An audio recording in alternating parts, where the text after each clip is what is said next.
Մոսկվայի կենտրոնում Նիկոլոյամսկայա փողոցում տեղի ունեցած հրդեհի հետևանքով 3 մարդ է զոհվել, ևս 4-ը վիրավորվել, 10-ին հայտնել են արտակարգ իրավիճակների ծառայությունները։ Աղբյուրի տվյալներով 2 մարդ մահացել է բժշկական օգնություն եւ վերակենդանացում ցուցաբերելու փորձի ժամանակ։ Հրշեջ փրկարարական ջոկատներին հաջողվել է փրկել 19 մարդու, այդ թվում 5 երեխայի։ Հրդեհաշիժման աշխատանքներին մասնակցել է 86 մարդ եւ 23 միավոր տեխնիկա։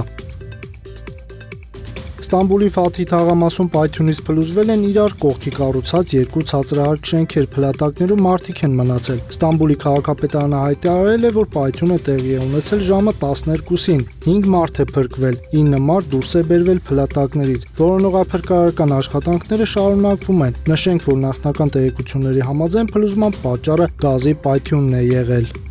Արտակարգ դեպք է տեղի ունեցել Սումգայիթում։ Նովրուզի տոնակատարության ժամանակ խարույկ վառելիս պայթյուն է տեղի ունեցել, ինչի հետևանքով վնասվածքներ է ստացել 10 մարդ, այդ թվում 8 երեխա։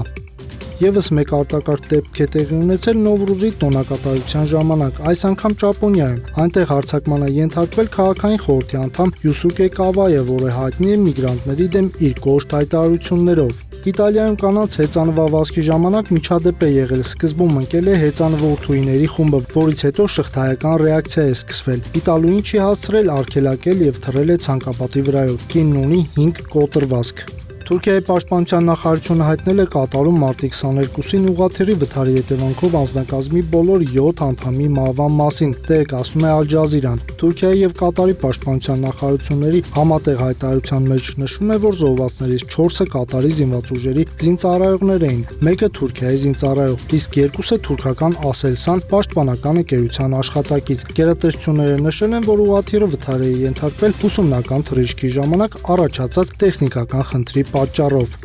Air Canada ավիաընկերության ինքնաթիռը, որը ժամանել էր Նյու Յորքի Լագուարդիա օդանավակայան, կիրակի գիշերը բախվել է հրշեջ մեքենային, ինչի հետևանքով 4 հրշեջ ստացել է ծանր վնասվածքներ։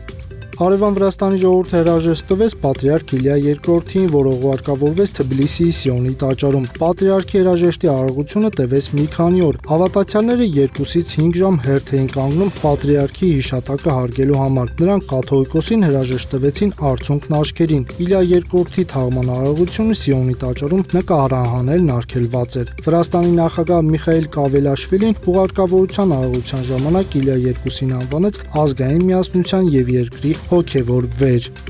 Իսրայելական բանակը հարվածել է Քասիմիե կամրջին, որը Լիբանանի հարավը բաժանող Լիթանի գետի կարևորագույն անցակետ է։ Իսրայելի պաշտպանության նախարար Իսրայել Կացը բանակի բարձրագույն հրամանատարության հետ հանդիպման ժամանակ հայտարարել է, որ սա վարչապետ Բենյամին Նեթանյահուի հրահանգն է ուղղված Հեզբոլլահի անդամների հարավային Լիբանան մուտքը կանխելուն։ Կացը նշել է, որ ինքն ու Նեթանյահուն հրամայել են անհապաղ ոչնչացնել Լիթանի գետի վրայով անցնող բոլոր կամուրջները, հաղորդում են տեղական լրատվամիջոցները։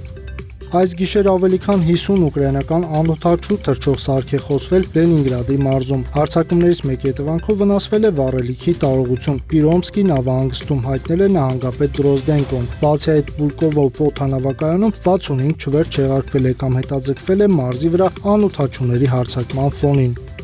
Հյուսիսային Կորեայի առաջնորդ Կիմ Չեն Ընը վերընտրվել է երկրի պետական գործերի նախագահի պաշտոնում, հայտնում է Կորեայի կենտրոնական հեռագրական գործակալությունը։ Կիմ Չեն Ընը հանդիսանում է Կորեայի առաջնորդ սկսած 2011 թվականից։